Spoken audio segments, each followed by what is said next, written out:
Thank you very much, Agoston, for coming. I'm sure you have thought long and hard about the similarities between the chess-playing youth, maths and coding competitions, right? Yes, thank you for inviting me. So it started all with me teaching children for 10 years coding and mathematics. And talking to students, I realized that many of them play chess. And that made me wonder why and how the similarities are.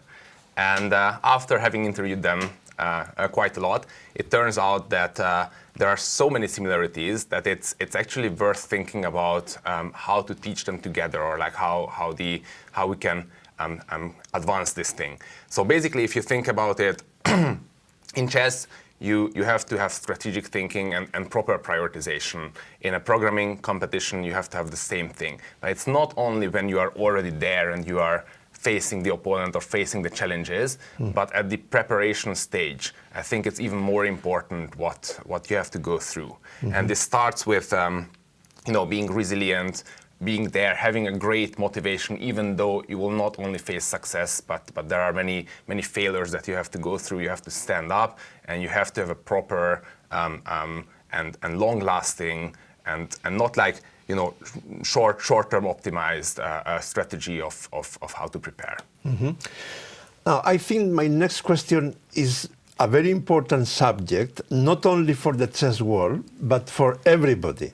I mean, 3 years ago, more or less, AlphaFold, a program created by the Google company DeepMind, achieved one of the greatest breakthroughs in the history of biology, which was the deciphering of proteins, thanks to what it learned from chess and Go. In what other fields of science could the combination of chess and artificial intelligence be useful for humanity, and why?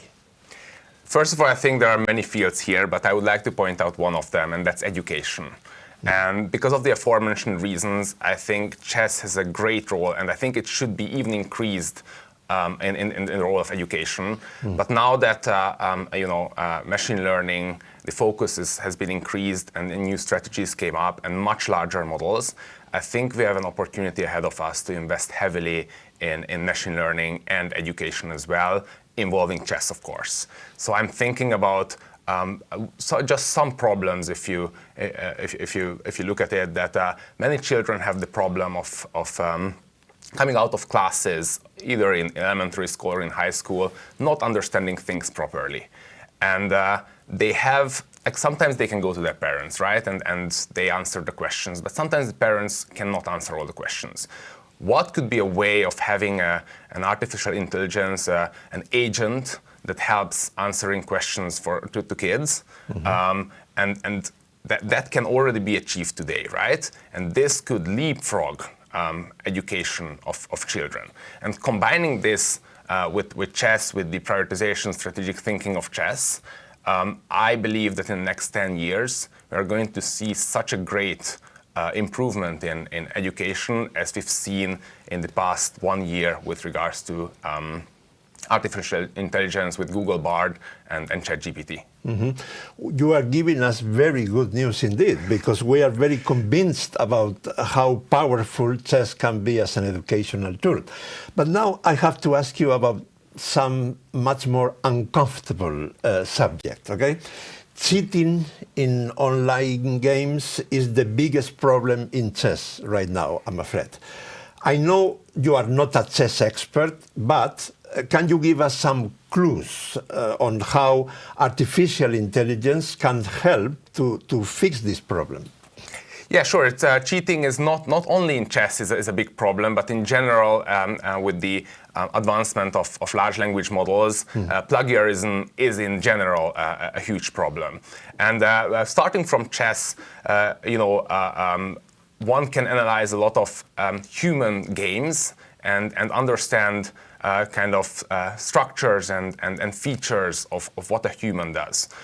If you go a little bit deeper here, so if you look at an engine, it kind of has the best solution, but many times this solution is not something that a human can easily find. Sometimes it is because it's very obvious, and you have to tell it apart in some way.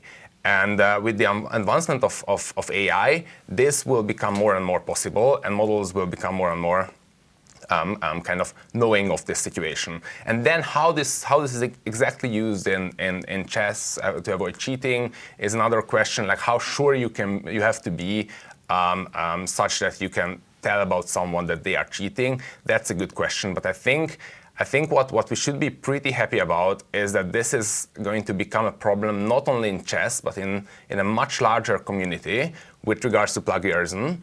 And it's going to have a larger focus. Like this problem needs to be solved. This is a difficult problem. There have been some tries to solve it, but then I think we kind of arrived in a way that like we shouldn't underestimate the difficulty of this problem. And that is the awesome news here, because there's going to be more and more investments here. And as like plagiarism will be hopefully like solved in some way, that will help a lot also in like solving cheating in chess. I believe that the two can learn from each other. Mm-hmm. The last question is coming from Agoston Weisz, who is a Spanish strong chess player and a cybersecurity expert as well. The question says, chess epitomizes strategic thinking and problem solving. How do you perceive these chess acquired skills as being transferable to the evolving realms of AI and technology? Thank you for the question. So first of all, what doesn't really help helps much less in AI and tech industry is individual excellence in some way, right? It helps a bit, but people overestimate the importance of this.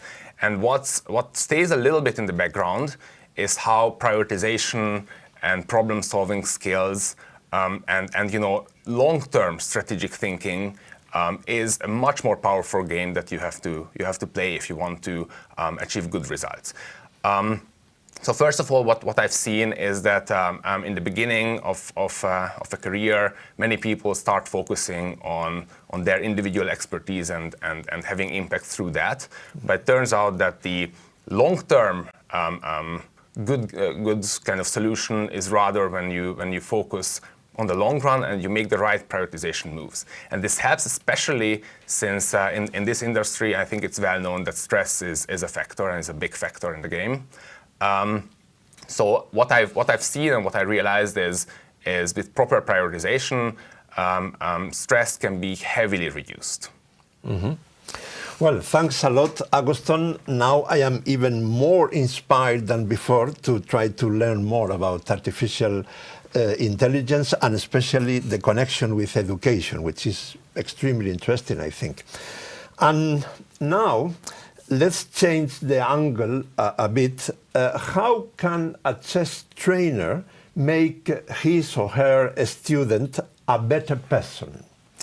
We also have an ideal expert to talk about this.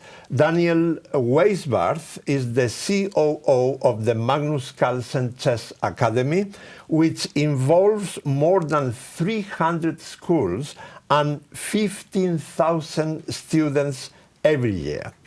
As Daniel has not been able to come to Budapest from America, we recorded the interview a few days ago.